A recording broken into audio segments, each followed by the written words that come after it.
Clear है बिल्कुल। खुदाम यस्सु मसीह के बुजुर्ग जलाली और बाबरकत नाम में आप सबकी सलामती हो। हमारे लिए आज के कलाम में से मौजू है Jesus the fountain of living water. खुदाम यस्सु मसीह जिंदगी के पानी का सर चश्मा है। और इस आज के कलाम को हम मिलकर सीखेंगे, पाक कलाम को खोलेंगे और हम मुकद्दस यूहन्ना रसूल की मार्फत लिखी गई अंजील में से 4 बाब और उसकी 5 से लेकर 14 आयत तक की तलावत करेंगे। अगर आप में से आपके पास खुदावंद का कलाम है और आप मेरे लिए तलावत कर सकते हैं तो मैं किसी से रिक्वेस्ट करूंगी, जो भी जिसके पास भी खुदावंद का कलाम इस वक्त है, यूहन्ना रसूल की अंजील उसका 4 बाब और उसकी 5 से 14 आयत तक पढ़ने में रहनुमाई खुदावंद कर सकते हैं। खुदावंद के कलाम में यूं लिखा है, तब वो सामरिया के एक शहर तक आया जो सुकार कहलाता है। उस कताय के नजदीक जो याकूब ने अपने बेटे यूसुफ को दिया था, और याकूब का चश्मा वहीं था। चुनाचे यीशु सफर से मांदा होकर यूं ही चश्मे पर बैठ गया। ये छठे घंटे के करीब था। तब सामरिया की एक औरत पानी भरने आई। यीशु ने उससे कहा, मुझे पीने को दे, क्योंकि उसके शागिर्द शहर में रस खरीदने गए हुए थे। उस सामरी औरत ने उससे कहा कि तू यहूदी होकर मुझ सामरी औरत से पीने को क्यों कर मांगता है, क्योंकि यहूदी सामरियों से किसी तरह का बर्ताव नहीं करते। यीशु ने जवाब दिया और उससे कहा, अगर तू खुदावंद की नेमत जानती, और ये भी कि वो कौन है जो तुझसे कहता है कि मुझे पीने को दे, तो तू उससे मांगती और वो तुझे जिंदा पानी देता। उसने उससे कहा कि ए आका, तेरे पास डोल तो है नहीं, और कुआं गहरा है, फिर तूने वो जिंदा पानी कहाँ से पाया? क्या तू हमारे बाप याकूब से बड़ा है, जिसने हमें ये कुआं दिया, और खुद उसने और उसके बेटों ने और उसके जानवरों ने इसमें से पिया? यीशु ने जवाब दिया और उससे कहा, जो कोई ये पानी पिए फिर प्यासा होगा, मगर जो कोई वो पानी पिए जो मैं उसे दूंगा, वो कभी प्यासा ना होगा, बल्कि जो पानी मैं उसे दूंगा उसमें पानी का चश्मा बन जाएगा, जो हमेशा की जिंदगी के लिए जारी रहेगा। पाकलाम के पढ़े और सुने जाने पर खुदावंद की बरकत हो। खुदावंद का खुदावंद शुक्र। का शुक्र हो। इस स्क्रिप्चर में जो इस वक्त पढ़ा गया, खुदावंद एक औरत के साथ बातें कर रही हैं जो एक सामरी औरत है। और इससे पहले के एक चैप्टर में ही अगर हम यूहन्ना रसूल की अंजील 3 बाब में पढ़ते हैं तो इससे पिछले चैप्टर में ही खुदावंद फरीसियों में से एक शख्स निकोदेमस नाम एक आदमी था, उससे खुदावंद कलाम कर रहे हैं।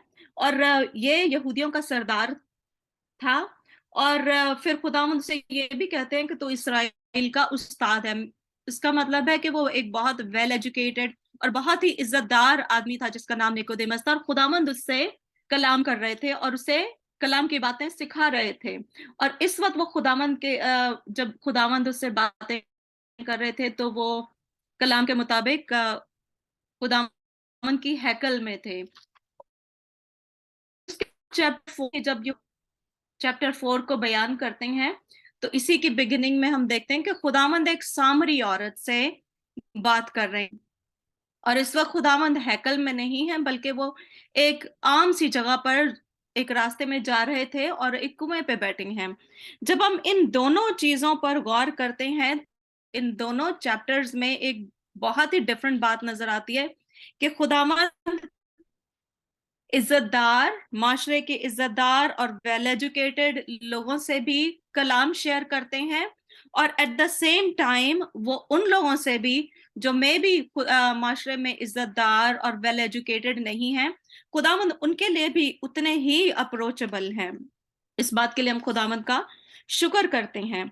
और इस चैप्टर में जब हमने 5वीं आयत में ही पढ़ा, तो वहां पर लिखा है कि वो खुदावंद यीशु मसीह, अ, चौथी आयत में लिखा है, उसको सामरिया से होकर, वो एक्चुअली गलील को जा रहे थे इस वक्त अपने शागिर्दों के साथ, लेकिन फिर कलाम हमें बताता है कि उसको सामरिया से होकर जाना जरूर था।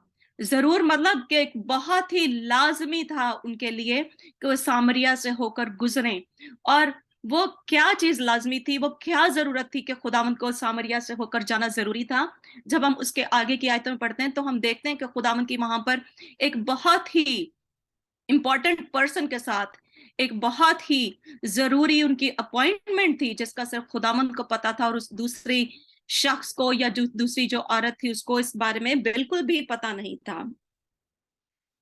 और खुदावंद इसीलिए यहां से होकर गुजरे थे, ताकि उस शख्स के साथ वो खुदावंद की कलाम की बातों को शेयर कर सकें। इसकी शुरू की आयत में हम ये भी पढ़ते हैं कि खुदावंद इस सामरी औरत से जब बातें करते हैं, तो हम कुछ इस सामरी औरत के बारे में जो कलाम हमें बताता है वो ये है कि वो यहूदी नहीं बल्कि एक सामरी है। सामरी लोग ऐसे थे, सामरी तबका उस जमाने में ऐसा था जिनसे यहूदी लोग बात करना भी पसंद नहीं करते थे। ये तो हो गई पहली बात। दूसरी बात ये भी है कि वो एक इज्जतदार घराने से भी ताल्लुक नहीं रखती थी, और वो इतनी पढ़ी लिखी औरत भी नहीं थी। और इन सारी बातों के अलावा इस औरत का जो लाइफस्टाइल था, वो जिस तरह की जिंदगी गुजार रही थी अपने माशरे के अंदर, उसकी वजह से वो एक सोशल आउटकास्ट बन चुकी थी, जिसको उसके इर्द गिर्द रहने वाले लोग, उसके मोहल्ले के लोग, उसके शहर के लोग बिल्कुल भी पसंद नहीं करते थे। उससे कोई भी बात करना या ताल्लुक रखना बिल्कुल भी पसंद नहीं करता है। और यहाँ पर जब हम देखते हैं कि खुदावंद जब वहां पर उस कुएं पर बैठे हैं, तो वो औरत वहां पर क्या करने आई थी, उस वक्त क्या वक्त था। वर्स नंबर 6 में, आयत नंबर 6 में लिखा है कि खुदावंद यहाँ पर कुएं पे बैठे थे, और ये छठे घंटे के करीब था। छठा घंटा मतलब जब हम सुबह से लेकर काउंट करते हैं तो ये तकरीबन नून का टाइम था, दोपहर को 12 बजे। और हम सब जानते हैं कि दोपहर को 12 बजे के करीब बेतहाशा गर्मी होती है। जहां पर सामरिया का इलाका है, जिस इलाके की गलील की बात हो रही है, ये बहुत ही गर्म इलाका है। और वहां पर दोपहर चढ़े जो 12 बजे का वक्त है, बहुत ही गर्म वक्त होता है। और ये औरत वहां पर पानी भरने आई है। ये औरत वहां पर पानी भरने आई है, ये ऐसा अनयूजुअल काम नहीं है, क्योंकि उस वक्त में ज्यादातर लोग कुएं से ही पानी भरने आते थे, और ये काम औरतों के जिम्मे ही था कि वो पानी भर के अपने घर की जरूरत के लिए लेकर जाएंगी। लेकिन जो बात यहाँ पर, दो बातें अनयूजुअल हैं। पहली बात तो ये है कि वो अकेली आई है पानी भरने।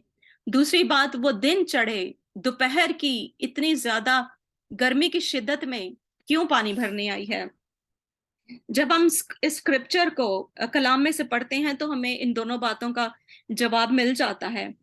आमतौर पर उस जमाने में अगर हम देखें तो पानी भरने का टाइम जो औरतों का होता था, दिन में तो वो औरतें काम करती थी, अपने घर के खाना वाना पकाती थी, घर की सफाई सुथराई करती थी, और पानी भरने का काम आमतौर पर वो औरतें शाम को करती थीं, जब दोपहर ढल चुकी होती है और साया आ चुका होता है। और उसमें भी वो अकेली जाना पसंद नहीं करती थी, बल्कि मोहल्ले की, गली मोहल्ले की काफी सारी औरतें मिलकर आती थीं, क्योंकि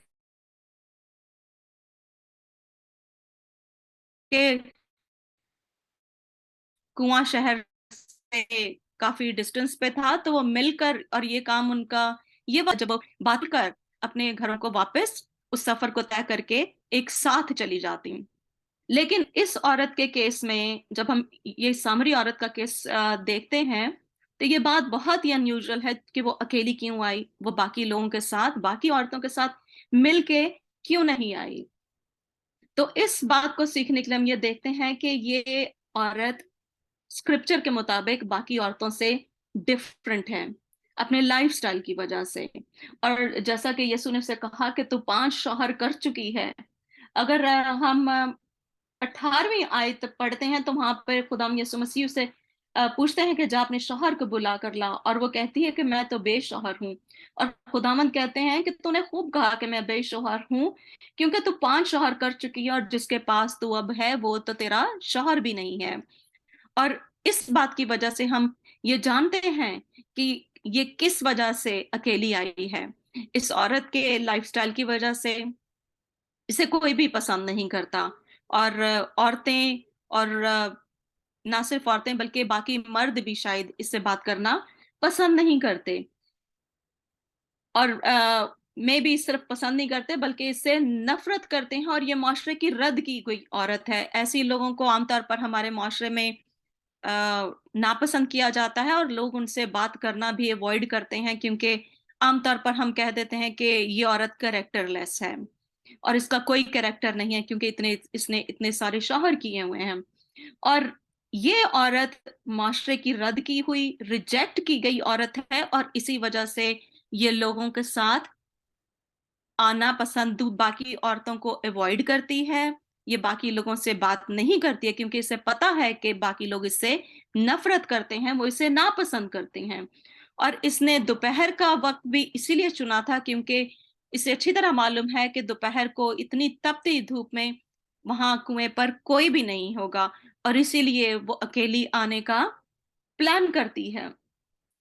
और इस औरत ने अपने लाइफ स्टाइल की वजह से ही अपना डे इसी तरह स्केड्यूल किया हुआ है ताकि उसका किसी से भी आमना सामना ना हो और ना कोई उसे देख सके। ये औरत जो तपती दोपहर में लोगों को अवॉइड करने के लिए अकेली कुएं पर आई है, इसको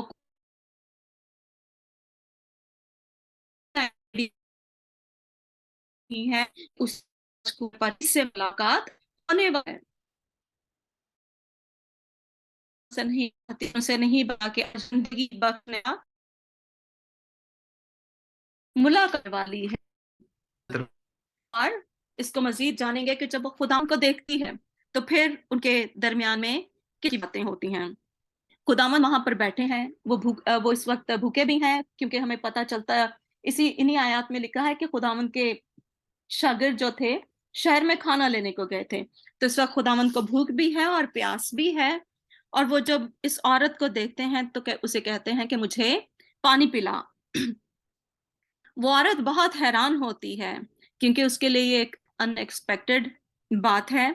और वो कहती है कि तो यहूदी होकर मुझसे पानी क्यों मांगता है, क्योंकि तुम तो सामरी लोगों से बात करना भी पसंद नहीं करते और कोई लेन देन नहीं करते, तो तुम मुझसे यहूदी होकर पानी क्यों मांग रहा है। और खुदावंद उसे कहते हैं कि अगर तू खुदा की बख्शिश को जानती और ये भी जानती कि वो कौन है जो तुझसे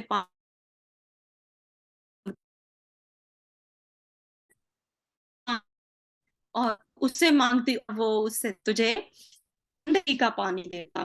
खुदावंद से कहते हैं कि अगर तू खुदा की बख्शिश को जानती, इसका मतलब है कि उसके पास खुदावंद की बख्शिश नहीं है। वो खुदावंद की बख्शिश कहते आपके पास पानी भरने को तो है नहीं, तो वो जिंदगी का पानी तो मुझे कैसे देगा। यहाँ पर हम देखते हैं कि खुदावंद यीशु से जिंदगी के पानी की बात कर रहे हैं, और ये चीज उसी औरत की समझ से, उसकी अकल से बालातर है। और खुदावन तो जिंदगी के पानी की बात कर रहे हैं और वो अभी भी अपनी फिजिकल प्यास बुझाने के लिए इंसान जरूरत के लिए पानी की जरूरत की थी कि कुआं तो गहरा है और आपके पास पानी भरने के लिए कुछ बर्तन भी नहीं, तो फिर ये कैसे मुमकिन है? खुदावंद उसे मजीद कहते हैं कि जो पानी मैं तुम्हें दूंगा और जो कोई इस पानी से पिएगा वो कभी प्यासा नहीं होगा। वो औरत मजीद हैरान होती है कि अभी भी मैं इसे बता रही हूँ, उसे इसके पास पानी भरने के लिए भी कुछ नहीं, कुआं भी गहरा है, लेकिन फिर भी वो मुझे पानी कैसे देगा? और फिर उसे वापस से कहती है कि ये कुआं तो, उसे फिर भी अभी भी कुएं तक आने की और पानी भरने की फिक्र है। और उसे कहते हैं कि हाँ हाँ मुझे वो पानी दो ताकि मुझे रोज कुएं पर आना ना पड़े। यहाँ पर हमारे सीखने की बात यह है कि खुदावंद से खुदा का कलाम उसके साथ शेयर कर रहे हैं, लेकिन उस औरत की समझ में ये कलाम कुछ नहीं आ रहा। हो सकता है कि उसका दिल इस कलाम के लिए तैयार नहीं है, या उसका दिल इस बात को कबूल नहीं कर रहा अभी तक, और उसकी समझ में कुछ भी नहीं आ रहा। क्योंकि इस वक्त वो जिंदगी की एक नीड के लिए, पानी हम सब जानते हैं कि हमारी जिंदगी के लिए, जिंदा रहने के लिए पानी एक एसेंशियल चीज है। अगर हम एक दिन में पानी नहीं पीते तो हमारी बॉडी डिहाइड्रेट हो जाती है और कुछ अफराद इसकी वजह से मौत का शिकार हो सकते हैं। हमारे लिए पानी इतना जरूरी है, लेकिन खुदावंद से जिंदगी के पानी की बातें कर रहे हैं और वो मुसलसल इसी पानी की बातें कर रही है जिसको भरने के लिए वो कुएं तक इतना सफर करके अकेली तपती धूप में आई है। बाज़ औक़ात हम लोग भी इसी तरह, हमारा दिल भी होता है कि जब हमसे जिंदगी के कलाम की बातें बताई जाती हैं, जिंदगी के कलाम की बातें हमारे साथ, खुदा के कलाम की बातें शेयर की जाती हैं, हम अपनी रोजमर्रा की जरूरतों में ही और रोजमर्रा की जिंदगी की जो हमारी नीड्स हैं, हम उन्हीं में उलझे रहते हैं और हमारा दिमाग उनसे आगे सोच भी नहीं पाता। और हम भी इसी औरत की तरह, जब खुदावंद का कलाम हमें सुनाया जाता है, हम अपनी अपनी जिंदगी की, अपनी फैमिली की उलझनों में ही उलझे रहते हैं और उस कलाम की बरकत को हासिल नहीं करने पाते। और हमारी प्रॉब्लम्स हमें उस जिंदगी के पानी को हासिल करने ही नहीं देती कि हम उस कलाम को अपनी जिंदगी में शामिल करके हमेशा की जिंदगी को पा सकें। लेकिन इस वक्त इस औरत के सामने जिंदगी देने वाला खुद मौजूद है, जो इस औरत पे गिव अप नहीं करेगा, बल्कि वो इसीलिए यहाँ पर बैठा है ताकि वो औरत भी जिंदगी के पानी को हासिल कर पाए। जब यहां तक हम देखते हैं तो फिर खुदावंद उसे कहते हैं कि हाँ अच्छा, तो तू अपने शौहर को बुला कर ला। और जब वो बोलती है कि उसके पास शौहर नहीं है, तो खुदावंद से बताते हैं कि तू 5 शौहर कर चुकी है और छठे के पास, जिसके पास तू रह रही है, वो तेरा शौहर भी नहीं है। तो फिर वो उसे उसके दिल पर चोट लगती है, क्योंकि ये बात तो उसके ख्वाबो ख्याल में भी नहीं थी कि खुदावंद उसे बताएंगे। और फिर वो कहती है कि खुदावंद, ए खुदावंद, मुझे मालूम होता है कि तू नबी है। और फिर वो खुदावंद से प्रस्तिश की बातें करती है और मजीद खुदावंद से पूछती है, और खुदावंद से बताते हैं कि प्रस्तिश कहाँ पर करनी चाहिए। यहाँ पर हमें इस आयत में पता लगता है कि इस औरत का दिल इस वक्त मुकम्मल तौर पर टूट टूट चुका है, और उसका दिल खुदावंद की इन बातों को, इस जिंदगी के कलाम को हासिल करने के लिए मुकम्मल तौर पर तैयार है। और खुदावंद उसे मजीद जिंदगी की बातें बताते हैं। और फिर वो कहते हैं कि खुदा रूह है और जरूर है कि उसके परस्तार रूह और सच्चाई से उसकी परस्तिश करें। और फिर खुदावंद ये भी उसे कहते हैं कि वो वक्त आता है कि ना तो इस पहाड़ पर बाप की परस्तिश करोगे, ना यरूशलेम में, क्योंकि खुदावंद की परस्तिश तो हम कहीं भी कर सकते हैं। इस वक्त मैं खुदावंद का शुक्र करती हूँ कि हम घरों में, अपने घरों में बैठकर खुदावंद की परस्तिश कर रहे हैं, खुदावंद के कलाम को सीख रहे हैं। इसके पीछे वाले चैप्टर में जब खुदावंद निकोदिमस से बात करते हैं तो वो खुदावंद की हैकल में मौजूद होते हैं। और इस चैप्टर में जब वो सामरी औरत से बात कर रहे हैं, एक आम सी जगह पर कुएं पर बैठे हुए हैं, और ये औरत जो सबको अवॉइड करना चाहती थी, सबसे छुपना चाहती थी, वो इस कुएं पर खुदावंद से मुलाकात करती है। इस बात से हमें पता चलता है कि वो खुदावंद हमें कहीं पर भी मिल सकते हैं। हमें खुदावंद के साथ अपॉइंट हम बनाए या ना बनाए, खुदावंद हमें जब हमें उसकी जरूरत होगी वो हमें हर जगह दस्तयाब हैं, और हमें कभी भी मायूस नहीं करते जब हम उन्हें पुकारते हैं। और इन्हीं आयतों में जब हम आगे पढ़ते हैं, और लिखा है, बस औरत अपना घड़ा छोड़कर शहर में चली गई और लोगों से कहने लगी, आओ एक आदमी को देखो जिसने मेरे सब काम मुझे बता दिए। क्या मुमकिन है कि मसीह यही है? मैं इस आयत को यूं कहूंगी कि बस औरत अपना पाप का घड़ा छोड़कर शहर में चली गई। ये औरत जो एक गुनाहगार थी, माशरे की रद्द की गई थी, माशरा उसे नफरत करता था क्योंकि उसके ऐसे काम थे। उसने अपने सारे गुनाह और अपना पाप का घड़ा वहीं पर छोड़ दिया। अब उसे पानी की भी फिक्र नहीं है, जो इतनी दूर से इतनी धूप में पानी लेने आई थी, उसे कोई फिक्र नहीं है पानी की। लेकिन उसने अपना घड़ा, पानी का घड़ा, अपना पाप का घड़ा, अपनी, वो शहर में चली गई और लोगों से कहने लगी। यहाँ पर एक हैरान कुन बात यह है कि ये औरत अब तक लोगों को, अपने शहर के लोगों को, अपने मोहल्ले के लोगों को अवॉइड करती रही थी और उनसे छुपती फिर रही थी। और आज उसकी जिंदगी में इतना चेंज आया है। आज उसकी जिंदगी जब खुदावन के कलाम से बदली है, तो वो शहर में जाकर सब लोगों के सामने खुदावन की गवाही दे रही है कि आओ और एक आदमी को देखो जिसने मेरे सब काम मुझे बता दिया। और खुदावन के इससे आगे एक और हैरान कुन बात होगी, जो मैं आयत नंबर थर्ड, और उस शहर के बहुत से उस सब काम मुझे बता दिए, उस पर ईमान लाए,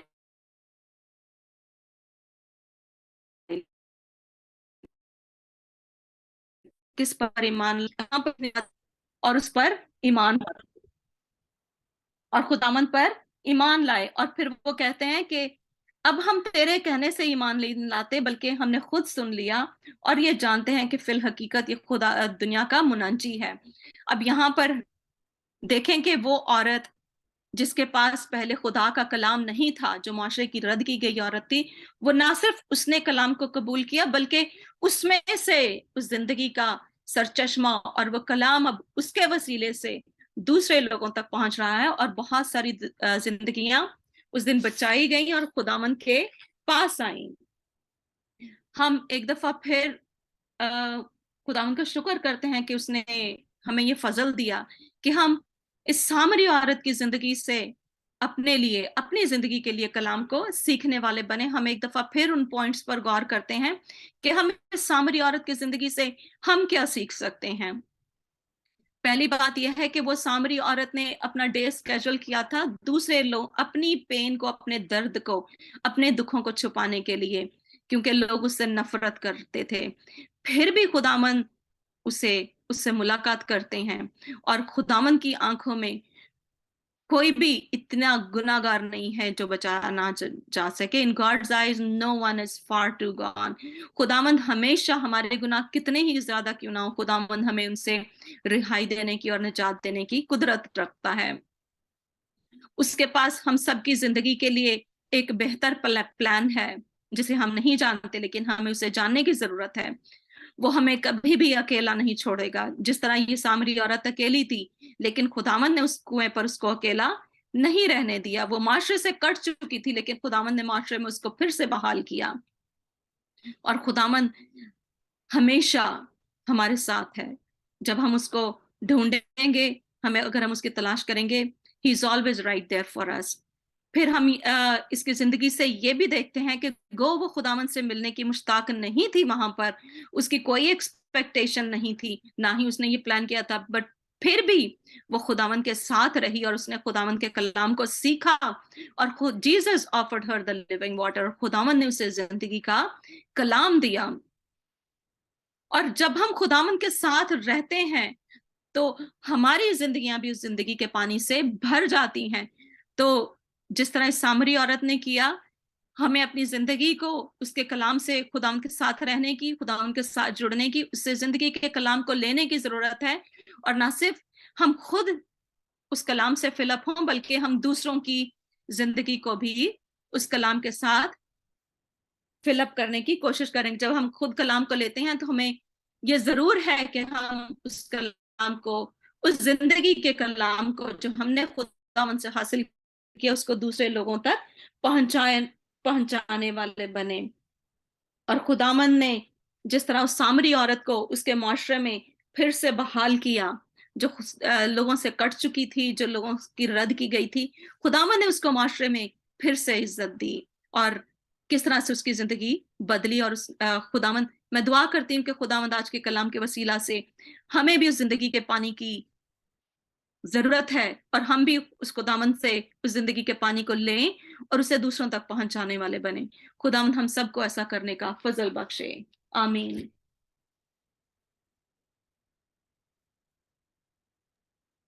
आमीन।